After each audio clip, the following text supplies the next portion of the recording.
What we're building is 4 of these shelves for a customer. I built them a mock-up. These measurements that we built this shelf to are just rough measurements. We're going to go to their house, we're going to make the templates, then we're going to bring it back to the shop, and then we're going to start our fabrication on these. This is what I'm going to be bringing with me. Obviously I got some tools, some pencils, I got a compass, I got a couple pieces of cardboard that we're going to use for our templates.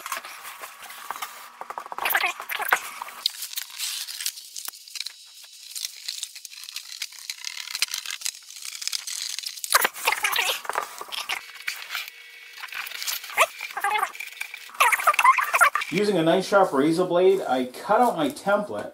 Now what I'm going to do is I'm going to build a frame around my template so that it contains this shelf.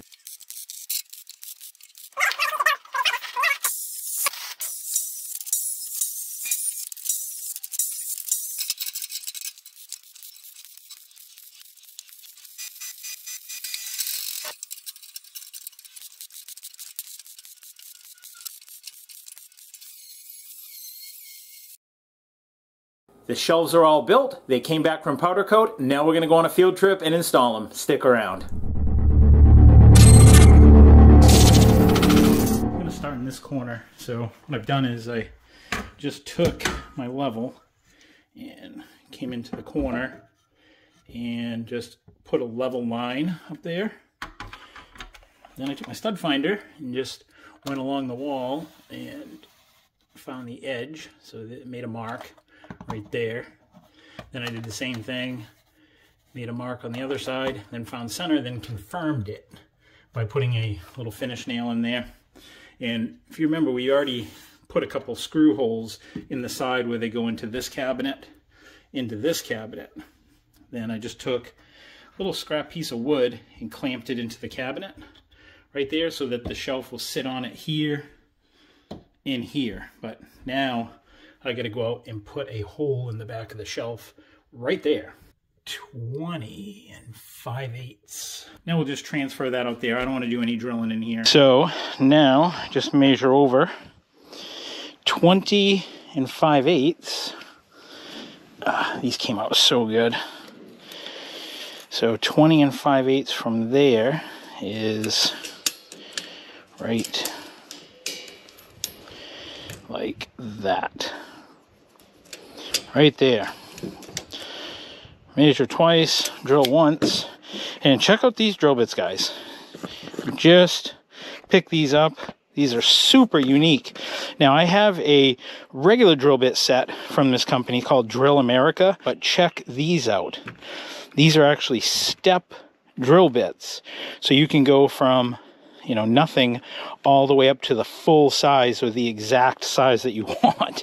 So this is going to save you from having to drill a pilot hole. These are awesome. If you want to know about it, I'll have a link down in the video description. What I want to do is size this up to what I'm already using. And I picked up some nice black screws, and I'll show them to you once we get inside. Okay, so it is this size right here, and it's got a nice gasket on it, so it makes like a nice seal, keep all the moisture out of it and stuff. And they have these flats on it, so you don't have to worry about these spinning inside your drill. You know how sometimes if you don't have it quite tight enough, it'll spin? Well, this will prevent that. I'm going to lay this down like this, and I'm going to transfer this mark onto the back right here so I can drill it from the outside. 20 5/8, there we go.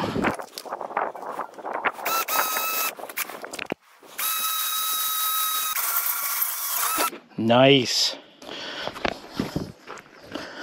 Let's hope this thing fits in there. It's going to fit super tight. We know that. Now I have these nice black-headed screws. Little pan head. Put that right in there. Make it look nice and finished.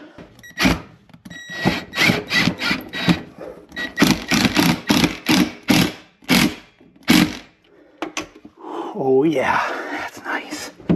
Look at that, guys. See that? Nice and flush. Nice and flush over there. Put a little screw in here.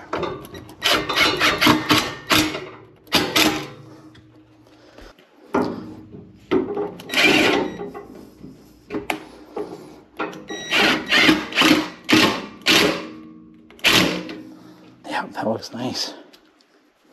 Then the one above it is going to go less deep. Remember, it's not going to go all the way to the front. It's going to go back a little bit further.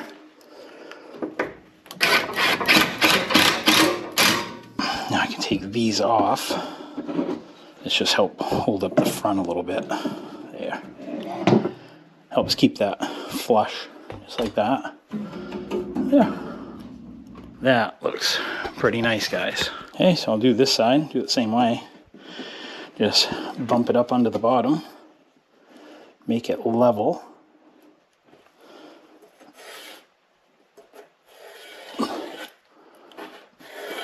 There, just like that.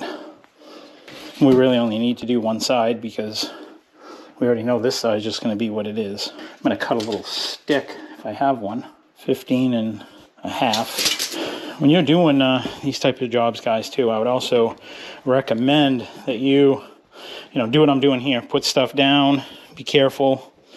Take your time, because all it takes is one little drop of a tool or something, and then you're gonna end up having to replace somebody's countertop. So you want to be really careful when you're working in people's houses, and just take your time. Not just houses, anything you do, you should be kind of taking your time. You're not gonna believe this, guys. So the battery in this stud finder, so this is the stud edge right there. So the battery that was in this stud finder, I had a chance, just like, I wonder if that still works. I went and pressed the button on the side of it right here, and it lit up, just like it's doing right now. So here's the center of this. And I went and pulled the battery out, and the battery was dated 2005. That was best to use it by. So it was probably built maybe in like 2001. I couldn't believe it, that it was actually that old. I think there's one probably right to this side of this outlet. So let's see, I'll do it again. So that's the edge of it right there. So where did we say it was? So 11.5. So we'll go back 3/4. So that'll be 10 3/4. From the corner of this cabinet in, we're going to go 19 7/8. And I also want to make a brace to hold up this back. Transfer our clamps over there as well. Alright, so we're back outside. So this is how we're looking at it. So 19 7/8 over from that edge. So I'll flip it around. Come off this side. 19 7/8 right there. Man, these drill bits are awesome. So far, my templates have worked out perfect. Would we say 15.5 for a board for the back? All right, bring this outside, cut it. We don't make a mess in here.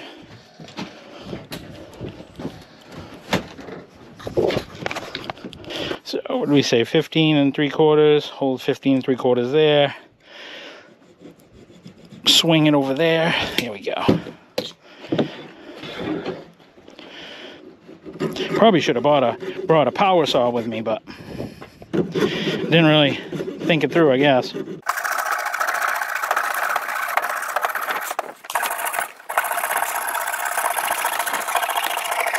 And another thing that is important, whenever I do stuff like this, I always do it like it's my own stuff. I think about the things that drive me crazy if I'm having people do stuff for me. And that's when people leave trash behind too. So make sure when you do a project like this, whether you're welding on a trailer or whether you're doing something like this, that you're picking up after yourself. Don't leave a bunch of welding stubs behind, or, just do a good job. So, okay, so we can Set that in the corner, like that. I'll open up my clamps a little to facilitate making this easier. Just kind of carefully bring this up in.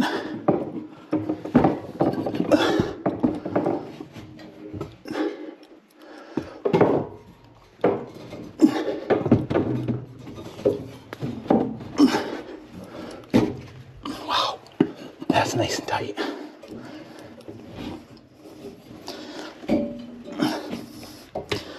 Okay, one here. Whoa. Come on. Glad I brought these little pieces of wood though.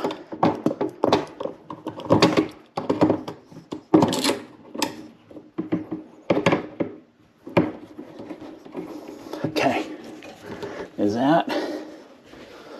All right, now it's a little more manageable.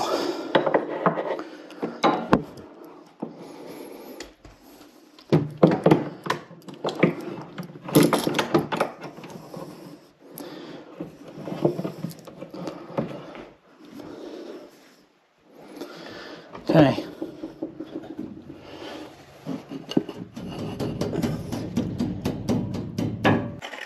Okay, we'll do these here first.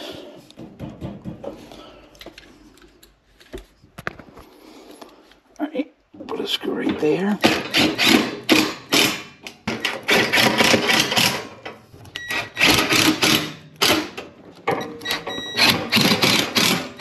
Now you guys can see how clean that looks under there. Just the little tiny screws. Looks really good. Nice and clean finished. Okay. Take that out. Take that out.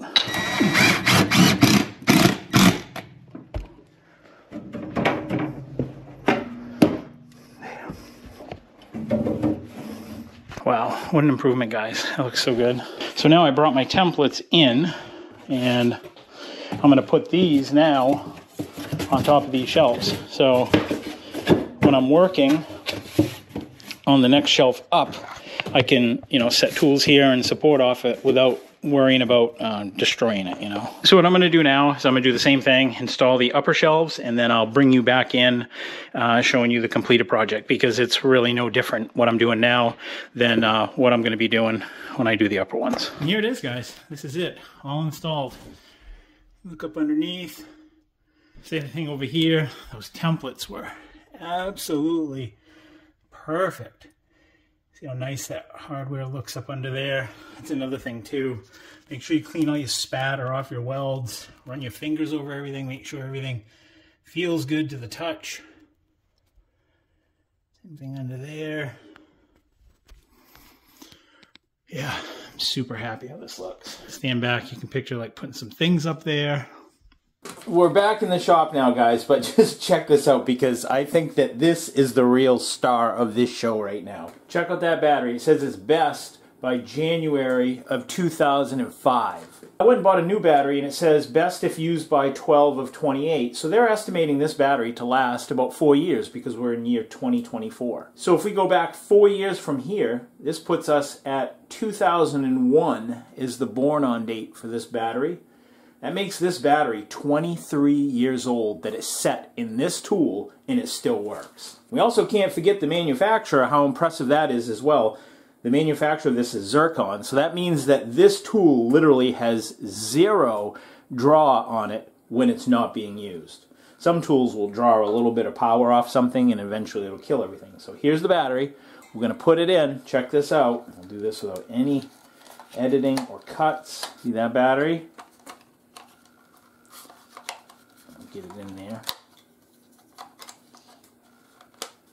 Okay, ready? I'm going to turn it over. Watch this. When I press, that's the on-off right here on the side. Look at that. And just to prove it, here's the new battery, the 2028 battery that I just showed you. 23 years old and this thing is still working. Now if we could just get our car batteries to do that. Somebody send this video to Energizer or Zircon because this is impressive. And that's all there's to it, guys. I just wanted to show you the other side of the welding and fabrication business. Stay tuned, new videos every week. We've got some mobile welding videos coming up, new videos every Friday. Until next week, I will see you then. Take care, stay safe, and God bless.